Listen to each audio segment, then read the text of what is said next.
नमस्कार मित्रों, जो सामने आप यह चित्र देख रहे हैं, सरयू नदी के किनारे बनी यह दीवार, हो सकता है आप बागेश्वर से हों और आपको इस चित्र की कहानी पहले से पता हो, लेकिन जो लोग बाहर से यहाँ आते हैं या अन्य स्थानों से इस वीडियो को देख रहे हैं, उनकी जानकारी के लिए मैं आज इस चित्र के पीछे छिपी उस ऐतिहासिक घटना को बताना चाहता हूँ।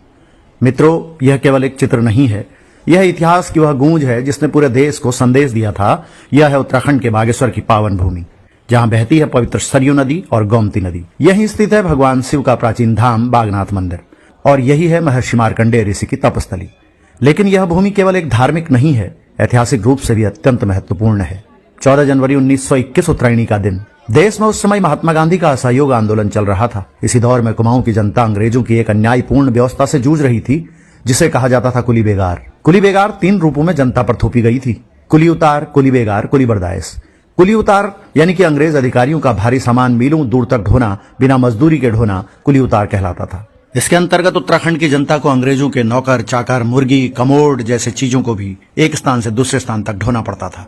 कुली बेगार के अंतर्गत सरकारी कामों में मुफ्त श्रम लिया जाता था। सड़क बनानी हो, डाक बंगला बनाना हो या फिर किसी भी प्रकार का निर्माण कार्य हो, मुफ्त में कार्य करना होता था। कुली बर्दायश के अंतर्गत अधिकारियों के भोजन और ठहरने का खर्च भी ग्रामीणों को उठाना पड़ता था। हर गांव में बेगार रजिस्टर रखा जाता था, नाम दर्ज होते थे और बुलावा आते ही जाना पड़ता था। यह केवल श्रम नहीं था, यह आत्मसम्मान पर आघात था। और 14 जनवरी 1921 का दिन, यह बना ऐतिहासिक दिन। सरयू और गोमती का यह तट बना एक ऐतिहासिक आंदोलन का साक्षी। उत्तरायणी मेले के दिन लगभग 30 से 40 हजार लोग इसी सरयू तट पर एकत्र हुए। उनका नेतृत्व कर रहे थे बद्रीदत्त पांडे जी, जिन्हें कुमाऊं केसरी कहा जाता है। अंग्रेज प्रशासन ने चेतावनी दी, यदि रजिस्टर नष्ट किए तो कार्रवाई होगी, लेकिन जनता पीछे नहीं हटी। लोग अपने अपने गांव से बेगार रजिस्टर लेकर आए और यहीं सरयू तट पर उन्हें फाड़ दिया, नदी में बहा दिया। यह एक अहिंसक असहयोग था, लेकिन इतना प्रभावशाली कि अंग्रेजों को कुमाऊं में बेगार प्रथा समाप्त करनी पड़ी। इस घटना ने पूरे देश में संदेश दिया कि संगठित और शांतिपूर्ण जनशक्ति अन्याय को समाप्त कर सकती है। कुमाऊं ने असहयोग को केवल समर्थन नहीं दिया, उसे सफल कर दिखाया।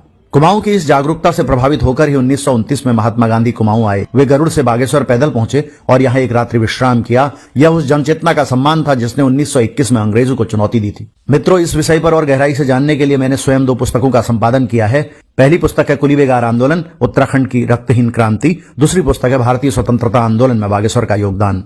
इन पुस्तकों में ऐतिहासिक दस्तावेजों, स्थानीय स्रोतों और समकालीन विवरणों के आधार पर विस्तृत जानकारी दी गई है। जो भी इस आंदोलन को गहराई से समझना चाहता है, वह इन पुस्तकों का अध्ययन कर सकता है। तो मित्रों, आज जब आप इस चित्र को देखते हैं तो यह केवल दीवार पर बना दृश्य नहीं है, यह कुमाऊं के स्वाभिमान की कहानी है, यह बागनाथ की भूमि है, यह सरयू गोमती का पावन संगम है, और यह वही स्थान है जहां आस्था और स्वतंत्रता की चेतना एक साथ प्रवाहित हुई।